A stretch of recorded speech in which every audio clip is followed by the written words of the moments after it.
Well, hey, good evening, everyone. Welcome back to my little gardening show. It's Thursday evening, middle of July, and finally catching up a little bit on some of the just general maintenance of the garden that I should have been doing all along, and just haven't made the time to prioritize it. So tonight, got some dinner with my wife, and then decided to come out here, and rather than drag the kids out here, just decided to tackle this or try to do some work here on my own. And sometimes I love taking the kids out to the garden and spending time with them, but sometimes just to get them going and get everybody situated, you spend 20, sometimes 30 minutes trying to get everybody corralled and out here, and then they're really not into it because it's somewhat manual labor. It's not like the fun tasks associated with gardening. The fun stuff's like planting, watching things grow, harvesting, but the weeding, especially if it's gone a while and you've got a lot to do, not as much fun. So that's basically tonight. So what I ended up doing is I broke out the double wheel hoe here and put one of the stirrup hoe attachments on there. It's a pretty good size. It's like a 7-8 inch attachment. It's razor sharp, and just started wheeling through the garden here. And it works, but did require a little bit of effort. But basically cuts everything off at its base. So I'm not necessarily getting to the root, and a lot of these weeds are going to come back, but it's going to take them a while to come back. So like this crabgrass, it just sliced it right off. So what I need to do, and I don't think I'm going to be able to get it all done tonight for sure, but this weekend for sure I need to come through and probably have the kids help me with this. It won't be too difficult for them, but basically pull out all the green material so it doesn't have a chance to reroot or decrease its chances of survival. A lot of it's gonna die or be severely stunted anyway, because I cut it away from its basically its taproot or root mass, and it's that top growth's not going to be able to support itself. It's going to dry out. But some of this we will have to collect because there's still a fairly decent dirt ball on it, and the weeds are pretty resilient. Here's another example where I just went through and sliced right underneath of it.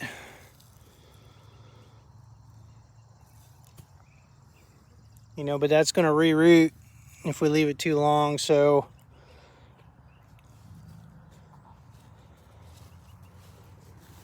we had quite a bit to do. So I got the main area pretty well done. It's under control. The tomatoes didn't look too bad. This is mostly clean. But in the back corner, still have some work to do. And then in this area, I couldn't really get the Haas wheel hoe in here real good because I've got watermelon that's going all over the place. So I had to use just a standard hoe, and went through and I chopped out all the Canadian thistle that I could, anywhere I saw Canadian thistle, I chopped it out. We'll go out there. That stuff, I'll be battling that the rest of the gardening season. We put probably 1.5 foot of leaf mulch on top of that area to try to just smother everything. Actually, the whole garden, and that's why it's still, for the most part, relatively clean. But eventually the weeds are able to get through, or birds drop seeds in and it just takes root. But this stuff, Golly. It's got like a network. And these nodules, if you don't get every bit of that out of the ground, it's going to come back with a vengeance. And we've literally had this spot clean probably 3 or 4 times now. And it will just grow back. And I've got a lot of crabgrass in here that I need to get. I didn't really mess with the crabgrass a whole lot. I focused more on the Canadian thistle tonight because it's just so invasive. But I'll come back through and then with the hoe, have to do some closer work here. There's a lot of grass here that I need to pull out. Fortunately, the mulch is pretty deep still, or there's a fair amount. So it should be pretty easy just to hand pull this stuff out. And ideally, get a little rubbish sack or whatever, one of those paper or yard waste bags, and put all that stuff in there so it doesn't have a chance to reroot or anything. That's what I need to do. So anyway, we got quite a bit done tonight, just maintaining things. The garden this year is a little bit smaller anyway. It is quite a bit smaller from gardens I've done in the past, and part of that's just we just haven't had as much time with the kids getting older. My oldest 2 have jobs, and then the younger 3 have things that they're doing, and they've got little jobs too. And we're involved in more activities and things like that. It's just been pretty difficult to get out here and on a consistent basis and put the work in to really maintain it and cultivate it as well as I'd like. But we still got a fair amount out here.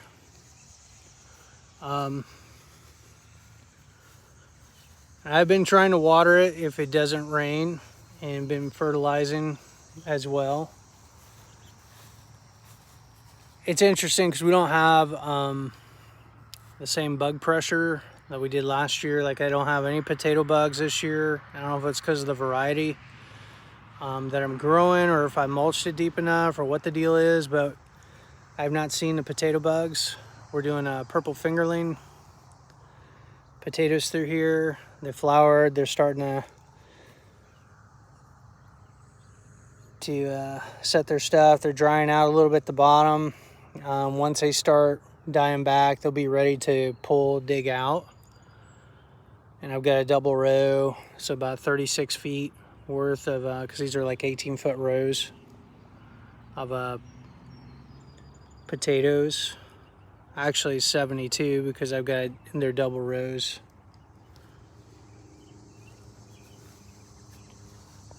Lettuce is struggling a bit. I think my dad clipped it before he went down to stay with his brother. He took some stuff down to Evansville, and it just hasn't really come back since then. At least that's what I suspect happened, because there's areas where you can tell he didn't clip, and it's doing okay.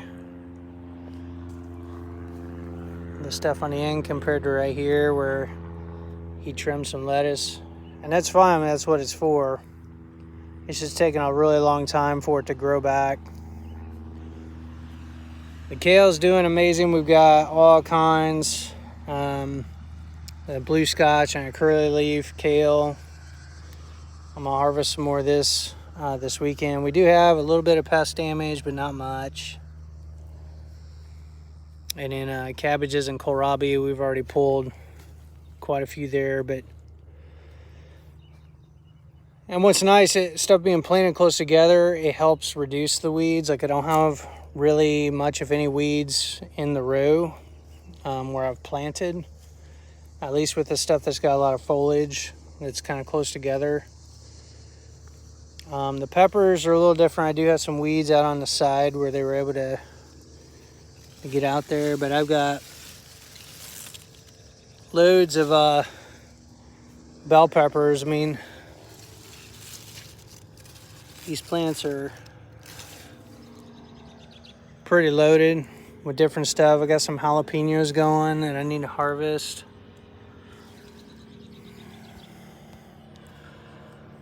I had some friends over a couple days ago, and I went to give some salsa to them, and I'm out of salsa, which is kind of incredible because I had like, I don't know, 36 pints that I put up this past year, but we've gone through all of it. So I'm gonna definitely need to make some more salsa. Look at that, I mean, that's awesome. And the tomatoes doing real well. I had to go through and put some additional strings in to help support them, but I'm hoping these are the True Black Brandywine. Hopefully they'll start ripening up pretty soon.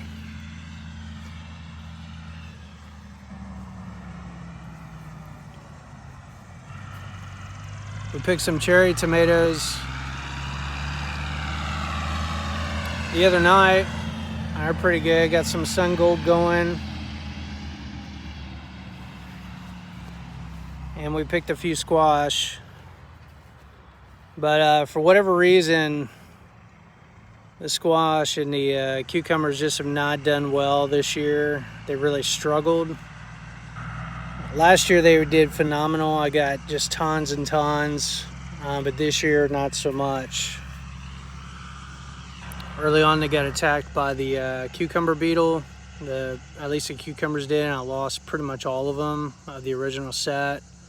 Replanted them all, and I'm starting to lose a couple now, and I've been dusting them with the diatomaceous earth to try to ward them off, but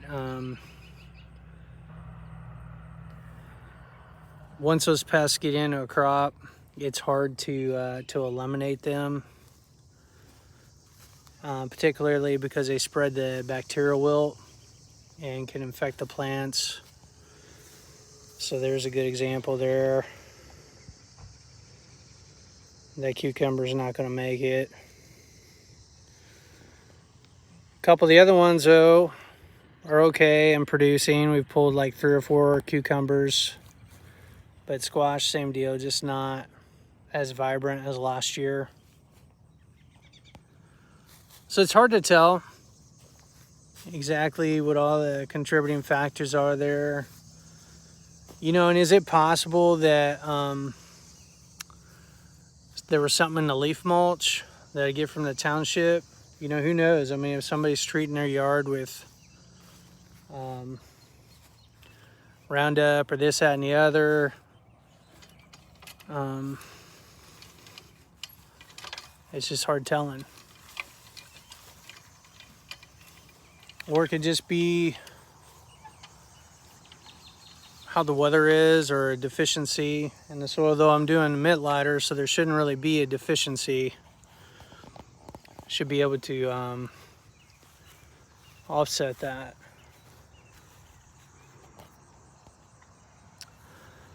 So anyway, we're gonna wrap it up for tonight. I just want to give you a quick view of the garden, a little update, kind of where things are at. Need to again come out here and pull up the green material that's been ripped away and get rid of that, get that out of the garden, and then just get out here and do some preventative weeding here and there. And really that's what it comes down to, is just having a schedule. It's kind of like really anything you want to do or maintain well, it's not about doing a whole bunch all in one fell swoop, but it's like doing a little bit each day. Just a little bit of maintenance each day. Like if we lived on site here, I'd be out here probably every morning and every evening just walking the garden with a little stirrup hoe, and would just scuff out anything I saw that was sprouting or whatnot. And you wouldn't necessarily have to do that every day, but if you did it every day, it'd make it so much easier, because literally you'd have maybe 10 minutes of weeding, if that, 5 to 10 minutes a day, and this thing would be just more or less clean. But instead, we're out here about every 8 weeks, or 6 weeks, or whatever, and doing some intensive weeding. And by then the weeds are bigger, they're a little more difficult for sure to take care of. But it is what it is, and I've got the time tonight to handle it. But if we wanted to really stay on top of it and make things easy and have, I guess, what would be the closest thing to like a weedless garden, it would be just taking the time to spend a few minutes each day, you know, split it up, do some in the morning, some in the evening, and just maintain things. And so we'll see. We are going to plant some green beans in the, I think there's 6 beds there, 3 in the front, 3 in the back. We got reserved for green beans we're going to be doing here in the next week or two to time that for a fall harvest. And that worked out really well last time because as the beans were growing, we got all that rain precipitation in the fall, and it was cooler. Instead of picking beans in like, you know, 90, 100 degree weather, we were picking it in like 50 degree weather.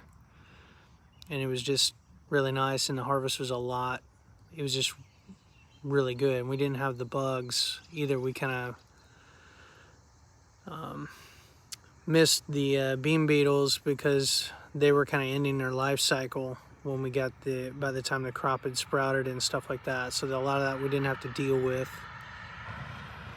So, all right, well, hey, I guess that's it for now. Until next time, happy gardening. Bye.